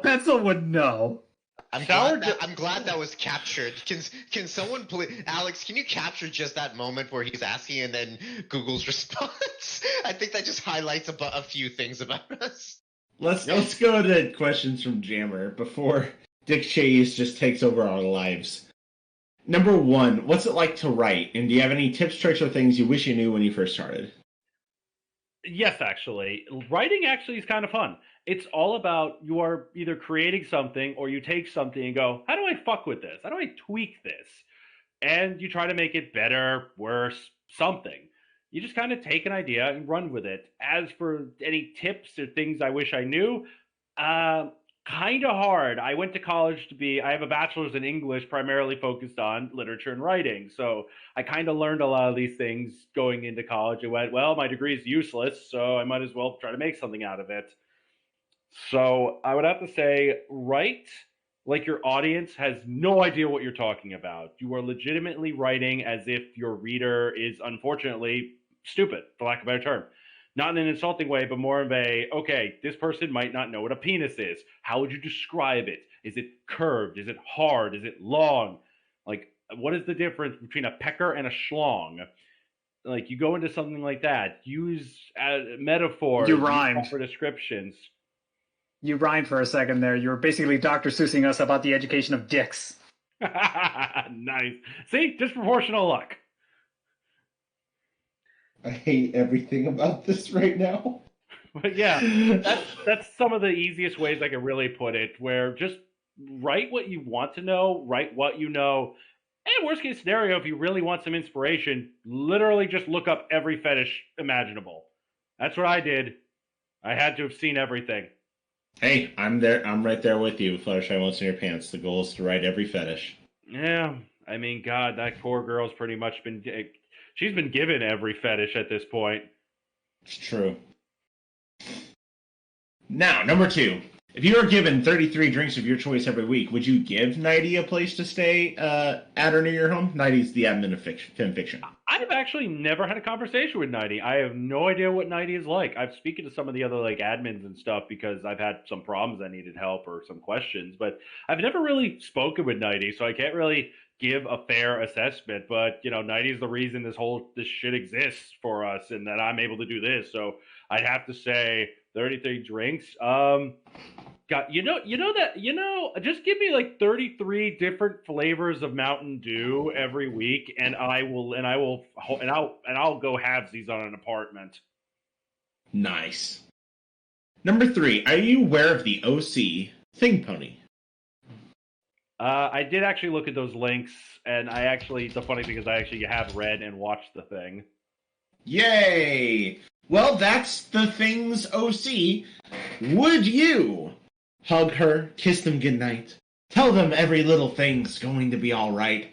Would you fuck it? Well, if I have a 100% guarantee it's not going to assimilate me, yes. For the same logic for slimes. That thing can create an orifice anywhere. I never have to worry about sex getting old. I could literally be doing their kneecap one night, their earlobe the next, and maybe their eye socket, and somehow it's always going to be a mouth. You can fuck her or a face. Yeah. Right, but think about it like this. If you assimilate, you can have anything. Yeah, but where does my dick start and their mouth end? That's the problem. Is it really fucking... You make it sound like that's the problem. Does it need to be a mouth? What if she decides she could decide one night, all right, you're going to shove your dick in my heart now. Does she need to have a mouth? Can she do it as a trout? Okay. Enigma, you just lost talking privileges. Let's bring in Groovy in his place. No, stop. Number 4, do you have any themes, characters, or genres you think that should have more stories written about? Honestly, I haven't really fully explored a lot of other things. I mostly just stuck with the smut, so if it's not smut related, I'm going to have a lot of mysteries. I'd like to see less darker conquest stories, but I know there's a huge demand for it. So I personally just avoid I will write some pretty messed up darker stories too, but I tend to avoid reading them especially if I develop a really close emotional attachment to the character. I feel bad for them. I avoid a lot of dark cuckold, a lot of Netherrare. I avoid a lot of those things. Or you gotta either break everyone, make the guy accept it or the girl accept it, depending on your fetish. But any themes, I'd like to see some more really in-depth mysteries. I'd love to see more big world building. I'd like to see the fans really focus on like the origins of species. Like where did where did the first ponies, like the fact that Celestia and Luna said that a natural born alicorn just doesn't happen. So that implies they themselves earned their wings. I mean, in stories, Cadence was a Pegasus and got her horn. So that means a natural born is just this weird genetic mutation. And what's the origins? Where does it begin? What was the first species? Does this defeat the preconceived notion that the very first pony was an alicorn and just branched out? So I'd like to see more like origins of species. I'd love to see creative world building. Right, and I'm assuming you also mean not necessarily the kind of shoehorned, Lord Falsticorn is I can appreciate people wanting to throw like Falsticorn in there, but like it's the same logic where it's like if I'm doing a non MLP, like if I'm playing like D&D, for example, I do not like when my players use modern slang like thought or hoe or stuff like that, or thick. Like I don't know. It puts me off. I let them do it because I try to be a forgiving guy. It puts me off. Yeah. All right. Up next, we have questions from the Glim Master. Man, we have so many to get through. I'm gonna have to skip a handful of these that we kind of already touched on earlier on. So the first thing that I'm going to ask is his number 2 question. How do you make worst pony become best pony? Hard work, determination, and just trying to make it work. Like you could take, like, who are the worst ponies I could think of? Prince Blueblood, Zephyr Breeze, Mudbriar, and Featherbang. How do you take these 4 guys and make them sexy? Either Not about Mudbriar. You put him in the grip. I actually did that with Mudbriar, where I actually it's like, yeah, he's a pretty cool guy, and he and Maud actually get in some really good kinks. He just has a really amazing dick. He just not enough blood flow to his personality. Other than that, Zephyr Breeze is almost completely irredeemable. You cannot make him sexy without altering his personality too much. Blue Blood, you could try to justify his shitty behavior because he's used to people wanting him for his money. Featherbang, he's just a little bitch boy. I cannot imagine a story where he's on top. Mudbriar, you made it sound like he spec'd all of his stats into dick. He probably did. Stick in the mud, more like dick in the mud. Dick in the mud. Yeah, if Maud has a rock hard ass and he's got a nice stick, he's got a stick in the mud, then yeah, he's basically pounding her ass in the mud. No, he's basically jackhammering. It's the only way to get through. He is shoving Maud had to find wood into that soft granite. Maud had to find her own like secret cave, so that way they don't get too loud. Yeah, literally, like they're just so quiet and stoic in public, and they think they're like siblings or like they hate each other or something. But she's getting mating pressed every night. Like, Jesus. I actually have to now do a 1K about that now. Like I didn't think of it like that. Hey, I got one for you. I got one for you, and I'm trying to be as kid friendly for obvious reasons. But what comes to mind when you hear "put your nose to the grindstone" and "mod" in the same context? Oh. Death by thighs. I feel like, since they do it in the cave, right, and they do it in one specific spot, I feel like all the friction from those two basically polished that granite. It's just, they just created their own erosion. And the oils made it like shiny. Yeah. This is bad. This is why this cast is frustrating, because we come away with so many ideas and nothing ever gets written. All right, number 4. What superpower would you like to have? The ability to just isolate time, so I have all the time in the world to basically sleep and write, because there's just not enough time in the day where you try to work a full-time job and write this stuff, especially when you try to put deadlines for yourself. Agreed. I would like selective good luck. And by selective good luck, I mean good luck that I could turn on and off on a whim for specific things. Because, like, say I'm playing a video game, I don't want to always want to win, right? I could turn it off for that. Mm-hmm. Yeah, too much good. Like, I can't remember what it is. There was something. Oh, there was.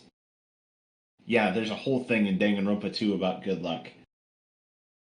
Blech. But yes. Let's see. Number 5. Have you ever had a moment where you just sat down and you're like, why do I like this show? Why do I like the ponies? Yeah, I've had those. It's a combination. I think, like, when you sit down and you realize I have a lot of time consuming hobbies. I don't just write.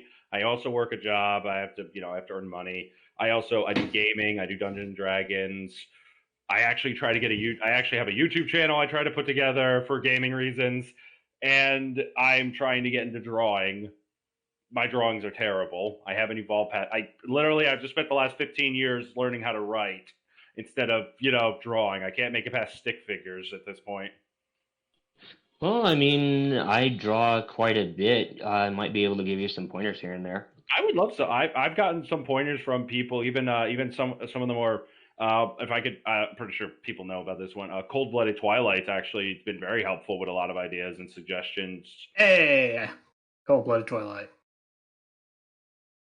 That's someone we should get on here. Now then, next question. Number 6.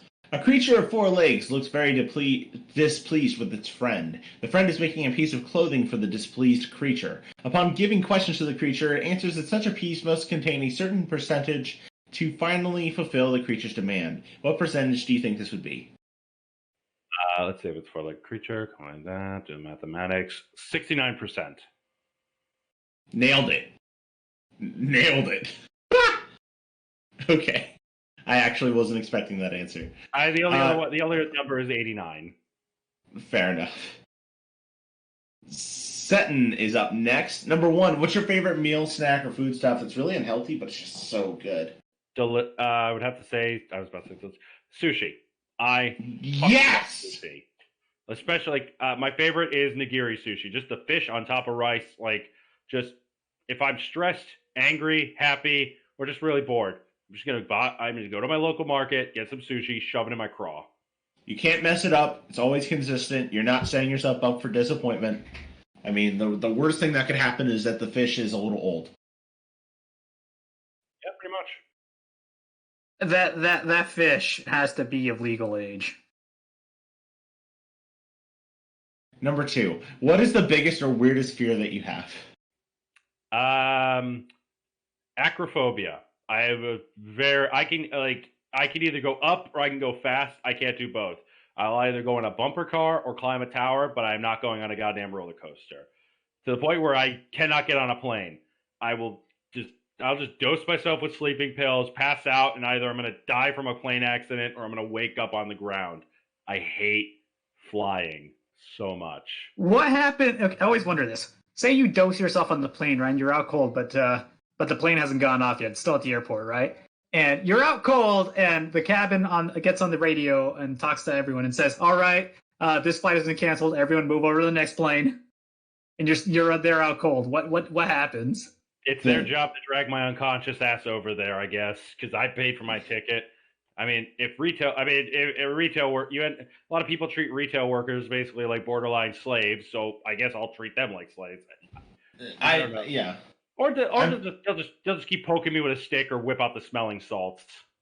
Yeah, I've had this before where they have to like wake you up to move you off the plane, and it's not fun. Yeah, but it does happen. I would honestly just wait until the plane is about to take off. Like the moment you know it's going in the air, that's where I'm like, okay, dosing myself. I got to see what the sky looks like. I hate it already. Wake me up. Wake me up inside. Up next. Why is the bag milk the best milk? Honestly, I've never had it. I can't say that. Like, as long as it's actually milk. If it's like soy milk, no, that's soy juice. Because they couldn't call it nut milk or nut juice. No, it's actual milk, just Canada is stupid. Because for some reason, they like to just, instead of like serving in a jug that's resealable, they instead put it in a bag they have to fold and buy a special clip for and a special pitcher for, so that way you can actually like do it right, and none of it's recyclable. So like, Who designed that? Apple? Canada. Next question. Agreed. What is your one annoying habit? Something that annoys you, or something that you do that annoys other people? I can't shut up. Aw, but we like that. Yeah, because you only got to be with me for 2 hours. No comment. Number 5. What's the theme song for your sex life? I don't know the exact song, but what's a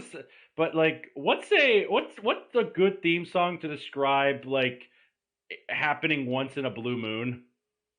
All by myself. Blue Moon. No, not all by myself. The person exists. It's just we're stable in every other way. That Eminem song where it starts with, if you had one moment, one time.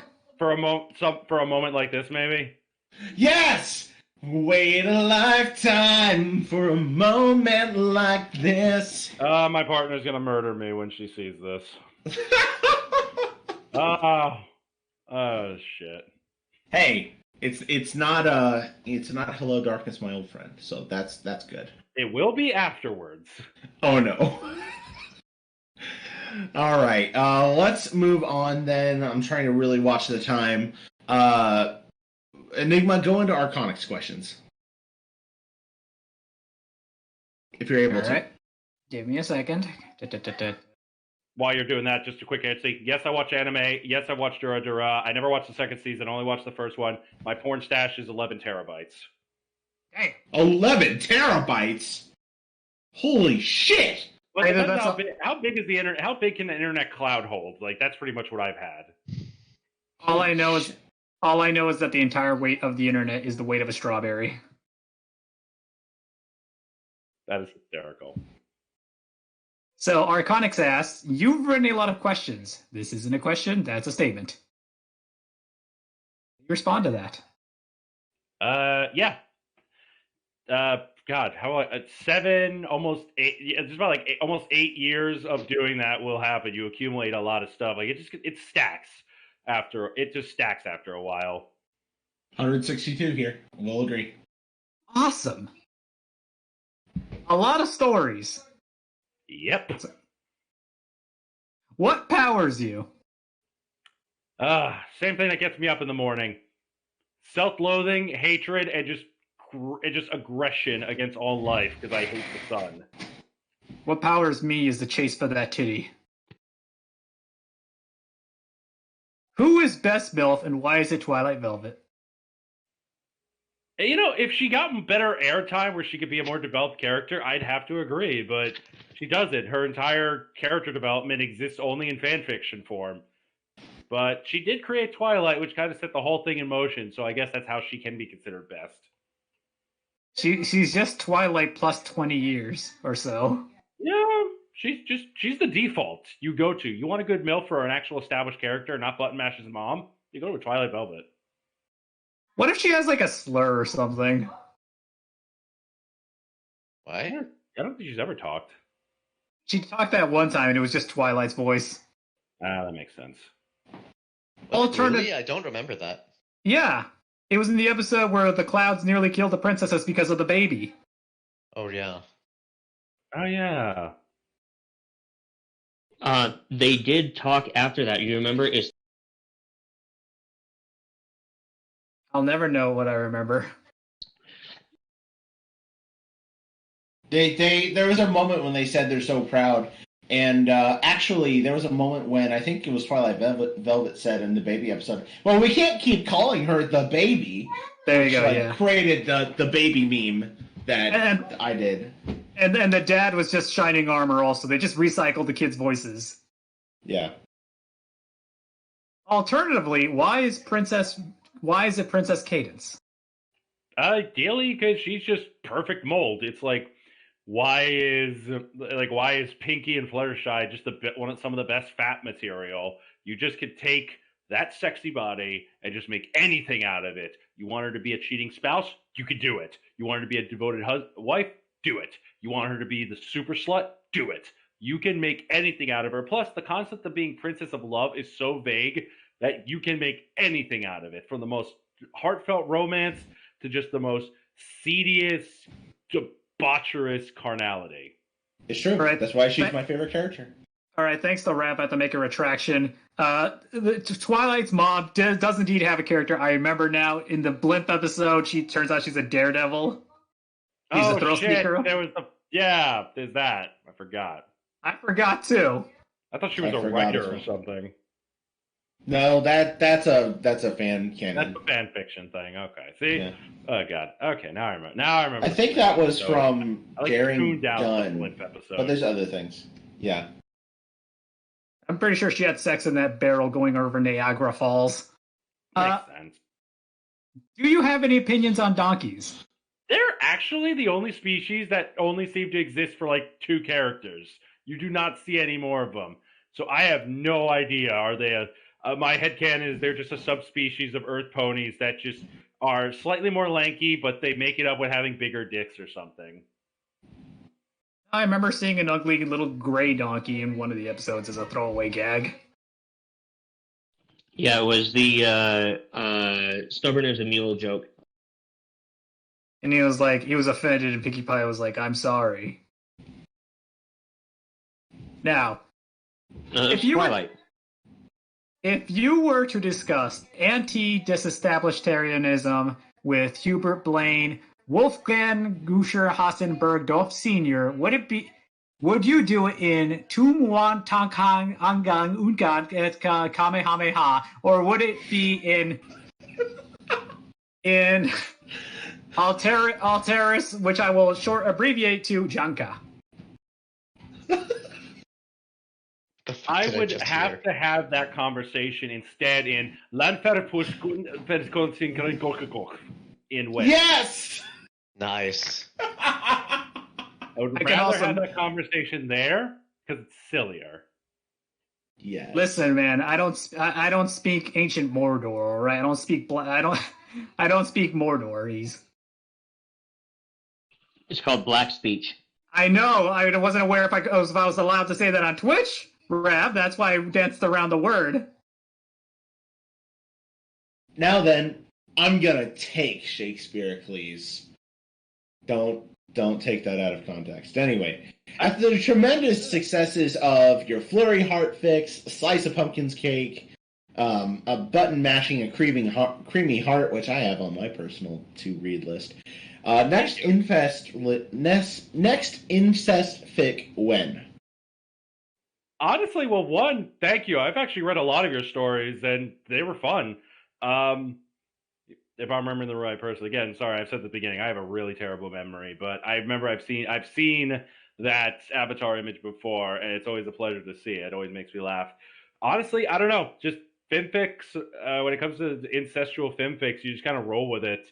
Like, it's super easy to do anything with the apples. It's easy to do anything with the pies. Yeah, I don't know. I don't really have anything in mind. It just, if someone decides to be like, hey, Holocron, could you do this one about, I don't fucking know. Just basically just a giant orgy of the Changeling Hive because they're all technically siblings. I'd be like, okay, $15 every 1,000 words, please. My current price, hell, I get, with the last 5 minutes I have left, let's see, I mentioned I'd have a YouTube channel, and I might as well advertise my payment prices. 15,000 words every $15 every 1,000 words. I've been lowballing it this entire time. I mean, I started out with $1 every 1,000 words. You can imagine. You lowballed it. Now that's really lowball. Oh, no, here's the worst part. My first couple stories, I did some of them for free just to show people what I could do, and then it went from there. Then it just started increasing. Now it's currently at $15 every 1,000 words for a maximum of 10,000 words. I mean, that's how you Perfect. have to get your foot in the door sometimes. Is Yeah, like it's one of the few chances where you could actually intern yourself a little. Be like, here, I'm gonna do like the first 3 people to comment get their stories for free. I don't care how long they are because I want to show I can get the job done. Then I've only ever really disappointed 2 clients, and I've only ever had to default on 1. And I've also- I always felt bad for that. But like, if you've seen how many commissions I've done, that's still a decent ratio where I've only let down 3 people. I still feel. I've also let down 2 clients, but let's not talk about my parents right now. That's not really Go letting on. them down. That's just proving you're not a worthwhile investment. Wow! That was awesome! Oh man, can someone? I need that as a ringtone. Oh, up next, Shakes asks, "Are you following me because I'm already following you, or for some other reason?" It's not like a lack of disrespect for that. Like, I'm definitely gonna start following him now. Not out of guilt, more of I don't really follow people that much. Like, I have a really low follow list. Where's my follow, damn it? I'm pretty sure you've jerked off. You've given teaspoons to my clop. Probably. Yeah. Maybe, I don't know. Just message me and I'll just follow you because I'm pretty sure I have followed your stuff before. I'm pretty sure Holocron doesn't follow my stuff. I'm more likely to just basically look. At this point, if I want to read something new, I just go straight on to what the features are and go from there. I just stopped my exploration of parts. I feel that. Yeah. I think that's fair. To be fair, I have 2,600 people following me. I'm following 52 people. Like, I'm bad at following authors. I follow 469. Nice. But it doesn't mean I know what they're doing. I don't read, like, hardly anything. Like, it feels bad. I'm more interested in the people and their lives. Anyway, Shakes goes, "Oh, wait, you aren't following me. On a scale of 1 to 10, how embarrassed are you right now?" Let's see. You know, that abyss looks really friendly. Did you fix that following problem? Just kidding. It's not a big deal. I saw you broke the 1,000 follower count. How much do you value follower count? I didn't, but I'm very grateful. Like, it was inevitable I would eventually hit that point. The fact that I did, it still feels nice. Mm-hmm. Hold on to that feeling because it doesn't get better the higher you go. It doesn't. I hit 1,000, then it was like 1,005, then it went down to like 1,002, and I'm like, great, I'm gonna go under 1,000 and be sad. Then it's like at 1,003 or something right now. Like, it's at least 1,000. And like, I posted a blog. I'm like, just say, all you readers, that's amazing. Like, just, I love all of you guys. Thank you so much. And of course, their comments are, hey, when are we gonna get this story, that story, and that story? And my response is, I don't have an answer to that. I don't want to get everyone's hopes up with spoilers. Right, and even in general though, like we've had, like I'm number 30 on the site right now. I think right now, as far as like top followed, and I don't even like think about the follower account. Like, and we've had Abyss on, who's number 5 right now. I believe he said, I might be taking this out of context a little bit, that he was almost kind of disappointed once he got that high, and then like Short Skirts, like he's number 2. And he just like, he doesn't even think about it. He's got so many alts at this point. Like, he's just like, I just want people to read the story. Do you guys remember? Do you guys remember those 2 to 3 years where follower count equated to your dick length? No. I do not know that. God, I just had an innie for the last 7 or so years, I guess. Now then. Now Shake says, "Oh, by the way, did you fix that following problem yet?" Just kidding, it's not a big deal. He unfollows you. JK, love you, baby. Seriously, though, follow me. Oh, what are you drinking right now? Let's see. I'm still drinking, but I'm gonna need something stronger, and I think I'm gonna need some mental bleach. Well, there you go. Here's your opportunity. Fuck. There you go. There's a drink. That's not a question. Thank you. I need a gulp on that one. But with that said, we are right at our 2 hours, which means that we're out of time, and we just barely got through all the questions. That said, Holocron, one final question before we get ready to sign off. If people happen upon this in the future, and you are now FimFiction for Affinity's most renowned Clop author, and they have some way that they want to get in touch with you and be like, oh, I would love to commission him to do something, or I want to ask this question because I listened to this and my question didn't get answered. How can they reach out to you? Honestly, the easiest way to get to me, especially through the Holocron on FimFiction, you can go on for Affinity on my original username, Alchemigry, which I'm gonna have to spell it, ALCHEMICGREE, which coincidentally, last time I gotta be shameless here, is the name of my YouTube channel. Those are the best ways to get in contact with me. And I will not turn down anyone who wants a commission done. I will say, oh, I can't do this at this time, but I will always listen to what they want done, and I will be honest with them. Oh, I can get this done really quick. It might take me a while, but I'll get it done. But you want a story done, I will write any story for the proper price. If you want to keep it private, that's your private story. You want it posted to public, The price is right. There. So yeah. Holocron on FimFic or Alchemigry on For Affinity. Awesome. Well, then, that said, we're out of time. Hollow, I can't thank you enough for taking 2 hours out of your day to come talk to us shitlords. We really appreciate it. I know I had a lot of fun. I can't thank you, lovely shitlords, enough for letting me be part of this pile. Of course. Hey, Milk, what are we up to next week? Don't ask me. I don't know yet. Fuck. Well, be sure if you want to see what we're doing for our next few things. I know this April we're looking at a few awesome stuff, including game night, and of course more shitfix. Be sure to come join us on Discord. Alex, post the links. God damn it, Alex. Post the goddamn links. And, we'll see you next time on the Barcast. Your bartenders for this evening have been Milk. Enigmatic Otaku.